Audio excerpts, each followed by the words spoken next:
Assalamualaikum warahmatullahi wabarakatuh. Perkenalkan nama saya Aulia Rahmatubenci dengan NIM 2410951012 dari kelas Teknik Elektrode. Pada kesempatan kali ini saya akan menjelaskan dan mempresentasikan tentang chapter 14 yaitu pada figur 14.27 yaitu transistor Colpitts oscillator.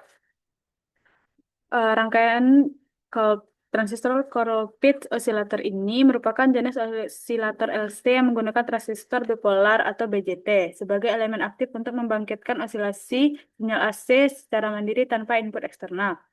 Colpitts oscillator banyak digunakan pada sistem komunikasi dan pemrosesan sinyal karena kemampuannya menghasilkan frekuensi stabil dan bentuk gelombang sinusoidal yang bersih.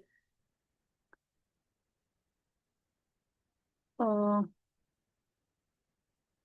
Pada rangkaian kita ini, kita menggunakan beberapa komponen, di antaranya yaitu adalah transistor NPN 2N2222 yang berfungsi sebagai elemen penguat utama. Selanjutnya, kita juga menggunakan kapasitor C1 dan C2 dengan besar masing-masing C1 dan C2 adalah sebesar 100 milifarad dan 100 milifarad yang berfungsi sebagai pembagi tegangan yang membentuk bagian dari jaringan umpan balik atau feedback. Selanjutnya, kita menggunakan komponen eh, induktor dengan besar 100 mikrohenry yang berfungsi atau berperan sebagai menentukan frekuensi osilasi bersama dengan kapasitor. Selanjutnya itu kita ada menggunakan eh, CC atau kapasitor Colpitts dengan nilai sebesar 0,01 mikrofarad, di mana kapasitor kopling ini berfungsi untuk memisahkan sinyal AC dan sinyal DC. Selanjutnya kita menggunakan R1 R2 dan RE, di mana R1 dan R2 ini adalah resistor pembagi tegangan untuk memberikan bias ke basis transistor dengan besar nilai R1 adalah sebesar 47 kilo ohm dan R2 adalah sebesar 10 kilo ohm. Di sini kita juga menggunakan RE dan CE dengan besar RE adalah sebesar 1 kilo ohm dan besar nilai CE adalah sebesar 10 mikrofarad, di mana resistor dan kapasitor emitter ini berfungsi untuk stabilisasi dan pembesaran penguatan. Serta kita juga menggunakan probe di sini, dan kita juga menggunakan alat pengukur tegangan, voltmeter DC, dan juga ground.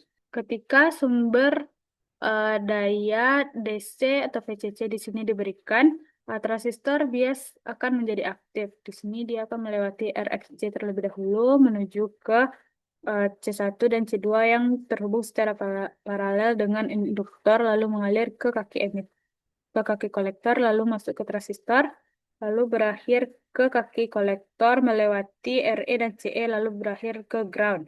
Selanjutnya, sebagian dari sinyal output dikembalikan ke basis melalui pembagi tegangan kapasitor C1 dan C2 yang menciptakan umpan balik positif. Jika syarat terpenuhi, yaitu penguatan loop lebih besar dari satu loop dan total fasa 0 derajat atau kelipatan 360 derajat, maka osilasi akan berkelanjutan. Di sini arus juga akan mengalir ke kaki R1 dan kaki R2 lalu berakhir menuju ke kaki basis transistor dan akan berakhir ke ground. Di sini kita juga arus akan mengalir melalui CC dan masuk ke R2 lalu berakhir ke ground.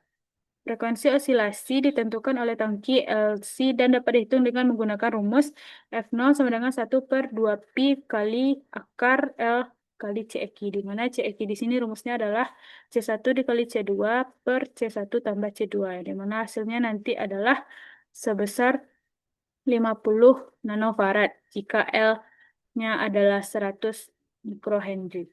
Maka untuk mendapatkan frekuensi osilasinya dapat kita inputkan ke dalam rumus, yaitu 1/2 pi dikali 100 kali 100 pangkat minus 6 dikali 50 kali pangkat 50 kali 10 pangkat minus 9 didapatkan hasil sebesar 2,25 MHz. Pada rangkaian simulasi kita ini sudah dapat menghasilkan sinyal V0. Osilator jenis Colpitts ini sangat berguna sebagai pemakai sinyal dalam pemancar serta lokal osilator di penerima radio. Eh, Cukup sekian hasil presentasi saya mengenai chapter 14 figur 1427 yaitu tentang transistor Colpitts oscillator. Apabila ada salah mohon dimaafkan. Wabillahi taufiq wal hidayah. Assalamualaikum warahmatullahi wabarakatuh.